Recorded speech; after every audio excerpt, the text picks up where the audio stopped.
Jangan lupa untuk subscribe dan nyalakan lonceng notifikasinya.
Bagaimanakah implementasi dari peraturan tata cara hukuman kebiri kimia ini? Sudah bergabung Komisioner KPAI Retno Listiarti dan Nazrial Nazar, Ketua Biro Hukum ID.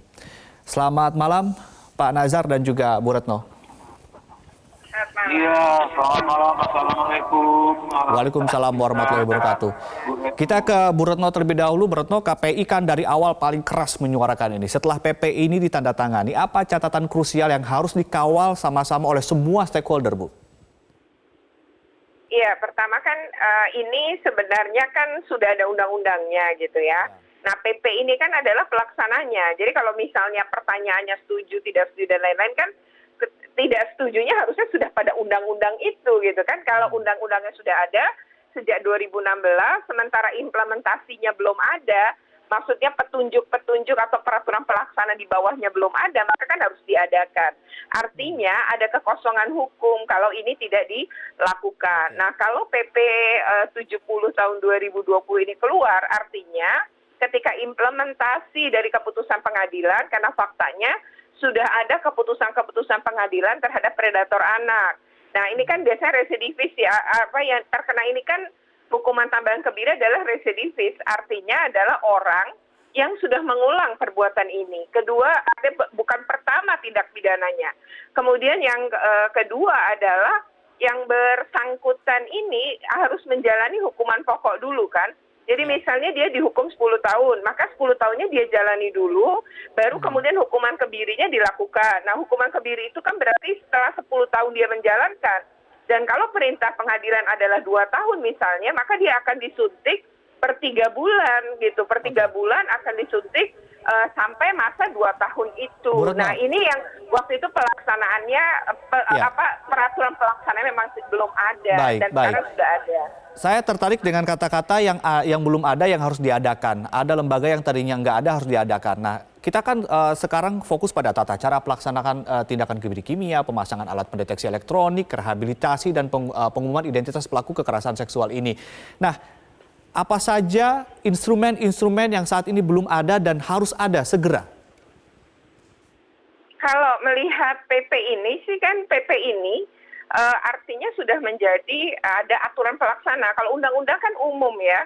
Nah, ketika PP ini terjadi, maka PP ini dibuat, maka PP ini kan memberikan petunjuk pelaksanaan.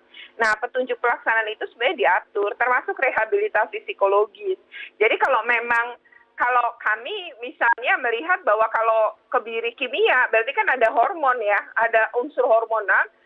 Mungkin nanti dokter lebih tahu gitu ya, unsur hormonan di dalam tubuh yang kalau pakai kebiri itu bisa dikendalikan.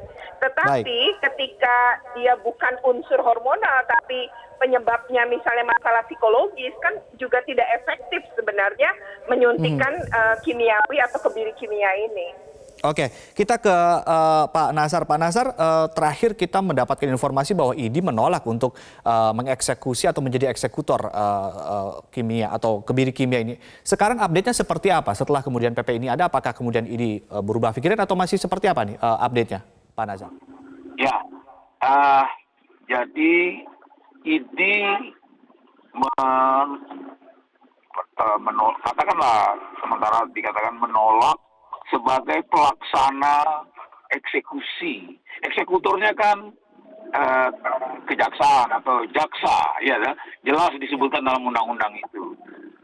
Tetapi di situ juga jelas disebutkan bahwa nanti eksekutor memerintahkan kepada dokter yang berkompeten, yang mempunyai kompetensi untuk itu. Jadi artinya seperti dikatakan Mbak Retno tadi, yang berkompetensi untuk menyuntikkan, karena yang dipakai adalah media suntik, menyuntikkan hormonal ini kepada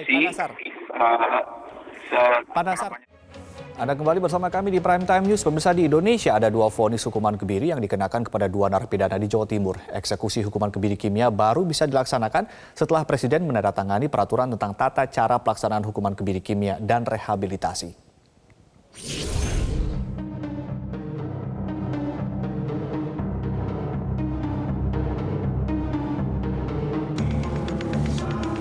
Rahmat Slamet Santoso dinyatakan bersalah karena mencabuli 15 anak didiknya saat menjadi pembina pramuka sejak tahun 2015. Pada 18 November 2019, Hakim Pengadilan Negeri Surabaya menjatuhkan hukuman pidana 12 tahun penjara dan hukuman kebiri kimia untuk terdakwa. Ini menjadi vonis hukuman kebiri kimia kedua di Indonesia. Memidana pada terdakwa rekan itu dengan pidana penjara selama 12 tahun. Dan denda sebesar 100 juta rupiah ditambah dengan tindakan kebiri kimia selama 3 tahun. Sebelumnya, Mei 2019, Hakim Pengadilan Negeri Mojokerto menjatuhkan vonis 12 tahun penjara dan hukuman kebiri kimia untuk M. Aris. Dijatuhkan pidana penjara selama 12 tahun dan denda sebanyak 100 juta rupiah subsidiar 6 bulan kurungan. Nah, selain pidana tersebut ada pidana tambahan yang diputuskan oleh hakim, yaitu pidana kebiri kimia. Putusan PN Mojokerto ini dikuatkan putusan banding di Pengadilan Tinggi Jawa Timur pada 18 Juli 2019. Aris dianggap terbukti bersalah telah memperkosa 9 anak pada kurun waktu 2015 hingga 2018. Selain memperkosa korbannya, Aris juga diketahui melakukan tindakan kekerasan. Hakim berpendapat lain, ini sudah keterlaluan menurut hakim dan anggota majelis. Ada tambahan pidana berupa kebiri. Saya udah minta jaksa penuntut umumnya untuk berkoordinasi, Mbak, dengan dokter. Kemudian saya minta untuk dilaporkan ke pimpinan. Kemudian sesegera mungkin akan kita laksanakan. Di sisi lain, hukuman kebiri kimia ini baru bisa dilaksanakan setelah Presiden menandatangani Peraturan Pemerintah Nomor 70 Tahun 2020 yang mengatur tentang tata cara pelaksanaan tindakan kebiri kimia, pemasangan alat pendeteksi elektronik, rehabilitasi, dan pengumuman identitas pelaku kekerasan seksual terhadap anak. Tim Liputan Metro TV. Terpidana kasus pemerkosa 9 anak di bawah umur, M. Aris yang dijatuhi hukuman 12 tahun penjara dan hukuman tambahan kebiri kimia telah dipindahkan ke Lapas Kelas 1 Surabaya yang berada di Kecamatan Porong, Kabupaten Sidoarjo pada 3 Desember 2020 dan sering mendekam di sel isolasi khusus. Terpidana M. Aris diketahui sudah tidak lagi menghuni Lapas Kelas 2B Mojokerto dan telah dipindahkan ke Lapas Kelas 1 Surabaya sejak 3 Desember 2020. Sebelumnya Aris sekitar 9 bulan menghuni Lapas Kelas 2B Mojokerto usai divonis 12 tahun penjara dan hukuman tambahan kebiri kimia. Aksi bejat Aris diungkap Polres Mojokerto pada Oktober 2018 berkat rekaman kamera CCTV yang tindakannya terhadap salah satu korban. Oleh Lapas Kelas 2B Mojokerto, Aris dipindahkan ke Lapas Kelas 1 Surabaya bersama 15 narapidana lain yang mendapat hukuman berat. Yang tadinya kita asingkan karena kasusnya yang seperti itu takutnya memantik amarah dari warga binaan yang lain, kemudian kita asingkan dan terakhir itu sudah bisa diterima oleh warga binaan yang lain dan alhamdulillah bisa menjalani pidana dengan baik di Lapas Mojokerto. Kemudian pada tanggal 3 Desember kami pindahkan ke Lapas Kelas 1 Surabaya karena mengingat hukumannya yang cukup tinggi, karena lapas Mojokerto adalah lapas medium security, bahwa yang bersangkutan adalah klasifikasinya maksimum security, jadi harus kami pindah. Ya, Anda kembali bersama kami dan kita akan lanjutkan perbincangan dan sudah bergabung bersama kami Wakil Ketua Komisi 3 DPR RI Ahmad Saroni. Selamat malam Bang Ahmad Saroni. Selamat malam. Ya, baik. Tapi sebelum ke Bang Ahmad Saroni, saya tadi ada satu sisa pertanyaan ke Pak Nazar dari ID yang sebelum break tadi mengatakan bahwa ID bukannya menolak melaksanakan atau mengeksekusi undang-undang, tetapi menolak untuk mengeksekusi kebiri kimia karena nanti sebagai eksekutor jaksa yang nanti akan menunjuk dokter yang rekanan untuk melakukan kebiri tersebut. Begitu ya, Pak Nazar ya?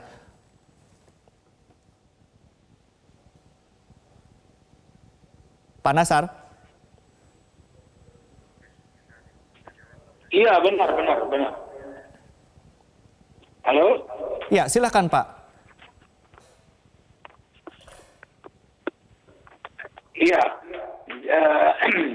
jadi yang kami persoalkan itu sementara ini yang sedang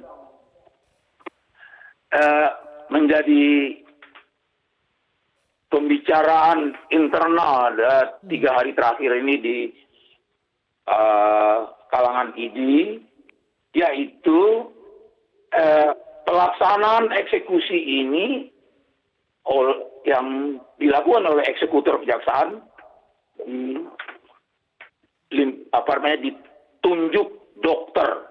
Nah, ini persoalannya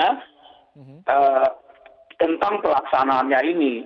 Walaupun di sana kan disebutkan bahwa sebelum dilakukan hukuman tambahan dengan penyuntikan itu kan akan dilakukan asesmen klinis, lalu ada kesimpulan layak tidak layak, kemudian baru diberikan keputusan ini akan bisa disuntikan atau tidak, kan gitu ya. Nah, itu juga disebutkan pelaksanaannya itu adalah dokter yang mempunyai kompetensi terhadap itu. Nah, ini persoalannya. Kami dalam hal ini tentu harus membicarakan ini kembali, selain dengan internal ID, kemudian juga tentu dengan Kejaksaan Agung. Baik. Kemudian juga dengan Departemen Kesehatan sendiri dan juga departemen terkait, yaitu Departemen Sosial. Karena di undang-undang itu sebentar disebutkan bahwa pelaksanaan teknisnya itu akan ditentukan oleh masing-masing bidang departemen yang berkaitan dengan pelaksanaan itu. Jadi kami akan membicarakan itu kembali dengan Kementerian Kesehatan. Baik. Itu karena dasarnya adalah etika, kode etik dan fungsi profesi luhur kami itu tidak membenarkan adanya tindakan yang seperti itu. Itu saja persoalannya. Oke. Baik. Pak Nazar, saya ingin tahu sebetulnya untuk melakukan proses kebiri kimia, itu proses dari awal sampai akhir itu seperti apa dan berapa sih Pak anggarannya, berapa mahal sih biayanya Pak? Oh maaf, tapi saya harus menjawab, tapi saya maaf dulu. Perkara biaya itu tidak dibebankan kepada ID. Dan itu tentu sebenarnya perkara biaya, bahan obatnya itu sendiri yang akan disuntikan itu dalam misalnya 8 minggu atau 12 minggu atau 2 bulan, per 2 bulan atau 3 bulan itu obat Depo-Provera itu yang biasa kita pakai untuk family planning di dalam program keluarga berencana, Bung. Jadi bukan biaya yang menjadi persoalan. Baik. Persoalan. Dari sisi biaya tidak, tapi ini kan sebenarnya begini. Tadi saya akan menjelaskan sekali lagi. Ini persoalannya kan sudah jauh-jauh hari 4 tahun yang lalu kita sudah membicarakan ini. Ya. Yaitu selain fungsi profesi etik dari kedokteran itu tadi, kemudian yang menjadi persoalan kami adalah walaupun itu yang lalu kita bicarakan, sekarang sudah menjadi dari Perpu, sudah menjadi undang-undang, kemudian menjadi PP. Nah, kan sudah jadi sekarang itu. Nah, yang menjadi persoalan dulu itu adalah Itu tadi side effect. Jadi jangan dikatakan kami mundur lagi kembali ke belakang, enggak. Oke, Yang baik Pak menjadi Nasar. pertimbangan dalam Baik. rangka etika dan profesi itu itulah masalah side effect. Baik, kita ke Bang Ahmad Sahroni. Bang Ahmad Sahroni, kenapa kemudian saya pertanyakan soal biaya kepada pihak dokter ya? Karena ada yang menyebutkan bahwa permasalahan terletak pada tidak adanya keterangan yang jelas dan detail, misalnya mengenai mekanisme pengawasan, pelaksanaan, dan pendanaan. Karena khusus untuk melakukan kebiri ini kan perlu ada infrastruktur, perlu ada anggaran. Selama ini kan kita juga tahu bahwa anggaran sedang realokasi di mana-mana. Ini gimana nih Bang Ahmad Sahroni? Mungkin ada insight khusus terkait hal ini. Terima kasih dan salam kenal bagi narasumber yang lain. Prinsip dengan adanya aturan PP yang ditandatangani oleh Presiden pada hari ini bentuk bahwa pimpinan negara kita yang peduli dengan segala aspek dari pidana yang dilakukan oleh seseorang yang menyebabkan trauma berkepanjangan. Maka dari itu Presiden menekan Undang-Undang Nomor 70 Perpu tersebut dengan secara teknis bahwa mendasari aturan ini yang tadi disampaikan oleh Pak Dokter itu mekanisme teknis. Bagaimana kelanjutan proses ke depan nanti menyikapi aturan yang sudah ditandatangani oleh Presiden. Terkait dengan prosesnya, semoga ke depan tidak ada lagi tindak pidana dengan melakukan begitu bejatnya ini untuk mendasari bahwa kita ini punya aturan, punya undang-undang, aturan hukum yang berlaku, agar pihak kepolisian juga tidak menjadi abu-abu. Nah, kalau selanjutnya adalah masalah teknis dan dokter di sini menyikapi dengan tidak adanya kode etik untuk menyuntikkan kimia dalam prosesnya, mari kita duduki bersama dengan Kementerian Kesehatan bagaimana teknis undang-undang yang berlaku sekarang untuk supaya orang tidak melakukan semena-mena dalam sikap pidana yang berkepanjangan. Baik. Mungkin itu. Jadi nggak usah berbelit-belit dokter menyatakan ini kode etik atau ini. Jangan dulu. Kita berpedoman bahwa undang-undang ini untuk menyelamatkan dari orang yang melakukan pidana yang luar biasa. Bang Ahmad Sahroni, soal dokter dan segala macam itu mungkin satu hal, tapi kemudian banyak hal lain yang juga perlu dipersiapkan karena soal anggaran, kemudian ini kan soal kebiri ini kan ada screeningnya, ada pemeriksaannya, ada rehabilitasinya dan lain-lain begitu. Agar kemudian undang-undang ini atau PP ini pelaksanaannya tidak mandul, artinya beberapa hal perlu dipersiapkan. Apa catatan dari Anda? Masalah anggaran itu teknis. Nanti bagaimana undang-undang ini keterlibatan dengan masalah budget. Budget ini berkaitan dengan proses di Kementerian Kesehatan. Mari kita duduk bersama terkait dengan undang-undang, dasari dengan budget terkait dengan pelaksanaan hukum kebiri ini disikapi bersama. Yang penting payung hukum dasar undang-undang sudah ada. Saya akan mengawasi ini bagaimana proses di kepolisian dan sampai tingkat pelaksanaan eksekusi. Dan untuk kejaksaan juga demikian. Kita saling membantu dalam tahapan masalah mengenai budget atau mekanisme aturan yang berlaku tentang masalah di Kementerian Kesehatan. Nanti saya akan awasi dalam prosesnya begitu. Baik, kita ke Bu Retno soal persiapan dan kemudian pembangunan sistem, infrastruktur, pelaksanaan teknis yang kalau tadi dari bahasa dari Bang Ahmad Sahroni, apa komentar dari Anda? Memang kan ini bertentangan dengan kode etik ya, sehingga kami ya menghormati gitu ya, bahwa itu adalah sesuatu yang memang diatur juga di dalam sumpah jabatan mereka. Nah sekarang kan kalau implementasinya lalu siapa yang melakukan gitu. Kalau yang melakukan itu kan berarti harus tenaga terlatih. Kalau tenaga kesehatan mau dokter mau perawat kan mereka punya kode etik yang mungkin yang pastinya mereka tidak akan bersedia. Itu sudah diungkapkan sebenarnya 4 tahun yang lalu juga oleh IDI. Nah untuk itu maka harus dipikirkan sebenarnya melatih orang-orang untuk orang tertentu dilatih untuk ini, tapi bukan tenaga kesehatan di luar itu. dan itu untuk melakukan eksekutor tadi. Nah, sebenarnya soal menyuntik ya barangkali itu memang teknis yang bisa dipelajari atau bisa dilatih kan. Nah, seperti misalnya orang yang menyuntikkan insulin itu kan juga bisa dilakukan gitu ya. Artinya ini kalau berkaitan tadi screening dan lain-lain gitu ya, tentu itu harus ada prosesnya.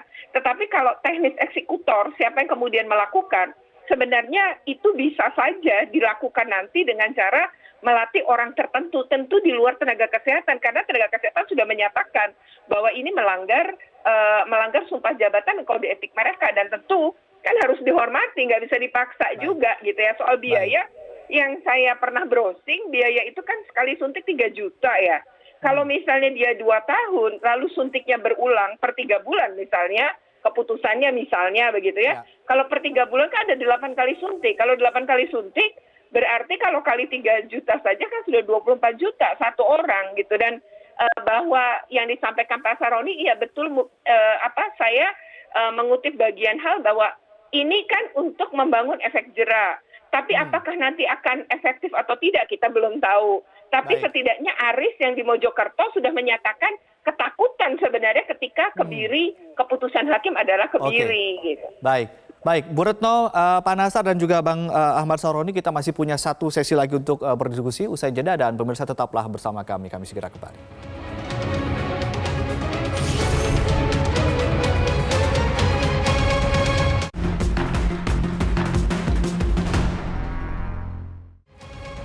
Anda kembali bersama kami di Prime Time News dan kita lanjutkan kembali berbincang terkait implementasi dari kebijakan suntik kebiri kimia. Menarik tadi Dr. Nasar dikatakan oleh Bu Retno dari KPAI bahwa semua pihak menghormati kode etik. Jikapun nanti ID memutuskan menolak untuk menyuntik atau menolak untuk kebiri kimia, apakah mungkin nanti ke depannya dilakukan oleh tenaga profesional di luar tenaga kesehatan, dan apakah mungkin nanti pihak dari ID memberikan pelatihan semacam itu kepada tenaga yang memang khusus untuk mengeksekusi kebiri kimia ini, Dr. Nasar? Ya, terima kasih, Bang, betul. Sebelumnya sekali lagi terima kasih sama Mbak Retno. Memang inilah yang kita tawarkan solusinya pada kita membicarakan ini dengan Kemkes, dengan KPAI, dengan Komnas HAM, dan kawan-kawan di Dewan. Ini salah satu di antaranya. Yaitu, ya kan, eksekutor dalam hal ini, atau orang yang terkait dalam masalah eksekusi itu, membentuk sesuatu, katakanlah melalui Departemen Kesehatan atau Dinas Kesehatan, ada orang personil yang bisa dilatih dan bisa diuji kemampuannya, mumpuninya dia itu oleh salah satu diantaranya selain Dinas Kesehatan tentu oleh dokter.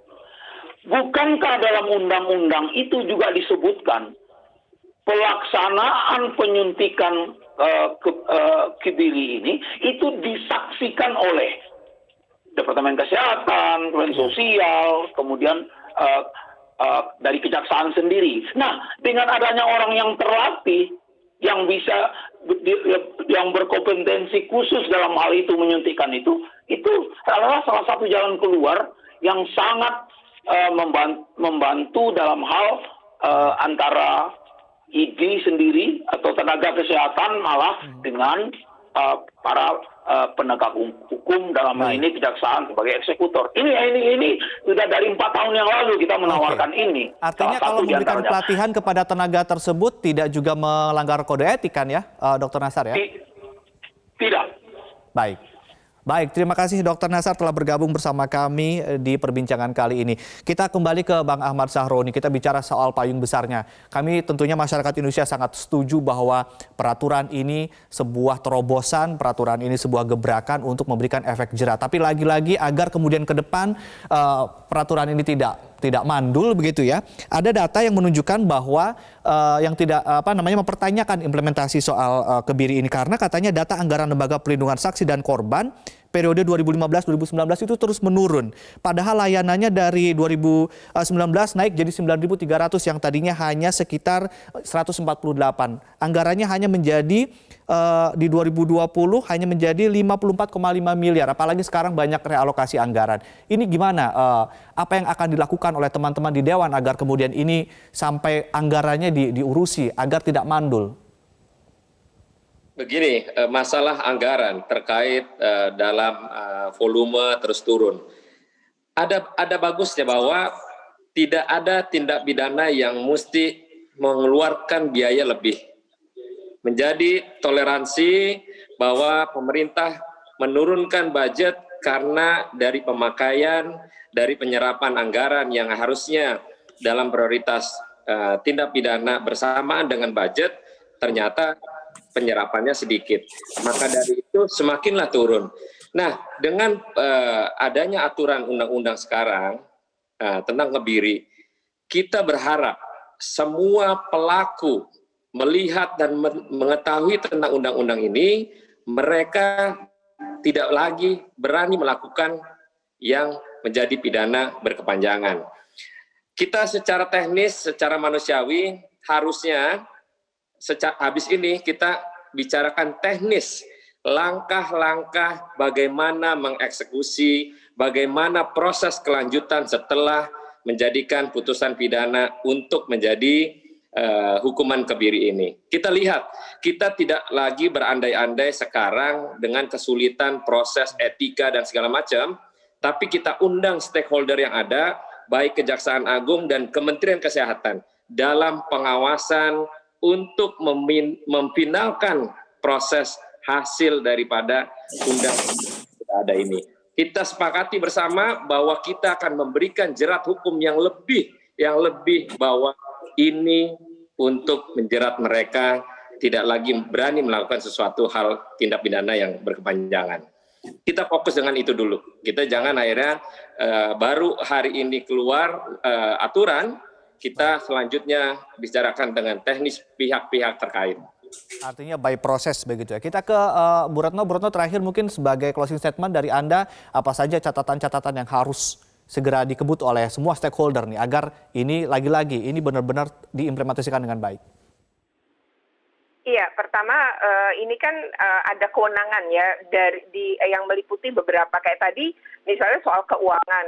Apakah anggaran untuk ini kan berarti harus diprediksi berapa yang dalam 1 tahun menjalani hukuman kebiri ini. Nah kan berarti berapa kali suntik dan lain-lain itu harus ada estimasi pembiayaan. Lalu itu diletakkan di mana? Apakah diletakkan di Kementerian Kesehatan atau di Kementerian Hukum HAM? Karena kan terpidana ini berada di dalam lingkungan Kementerian Hukum dan HAM. Dan ini tentu hal-hal yang menurut saya teknis banget dan itu diperlukan sebenarnya duduk bersama. Yang kedua juga mesti dipikirkan bagaimana mekanisme melatih. Kan Kementerian Hukum HAM misalnya ini se-Indonesia ada mungkin nantinya gitu yang mendapatkan hukuman tambahan kebiri. Kan harus dipikirkan berapa eksekutor yang diperlukan, bagaimana pelatihannya dan lain-lain. Ya seperti itu gitu. Kalau kami tentu menghormati sikap ID terkait dengan kode etik, sumpah jabatan dan lain-lain karena dokter kan intinya menyembuhkan gitu sehingga ini mungkin tentu tidak tepat dan itu berarti harus dipikirkan bagaimana ID dilibatkan tapi pada tahap melatih misalnya. Jadi ini disiapkan semua tapi memang dalam keputusan yang ada dalam peraturan ini kan diminta untuk menjalankan hukuman pidana pokoknya dulu ya. Baru kemudian menjalankan hukuman kebiri karena pidana pokoknya misalnya tadi disebutkan 12 tahun kan masih dia baru saja divonis misalnya menjalankan 2 tahun masih ada beberapa tahun lagi untuk menyiapkan ini. Saya pikir itu Mas. Baik, terima kasih Ibu Retno Listiarti, Komisioner KPAI, lalu kemudian juga Ahmad Syahroni, Wakil Ketua Komisi 3 DPR RI dan juga Pak Nasar tadi dari ID telah bergabung bersama kami di Prime Time News.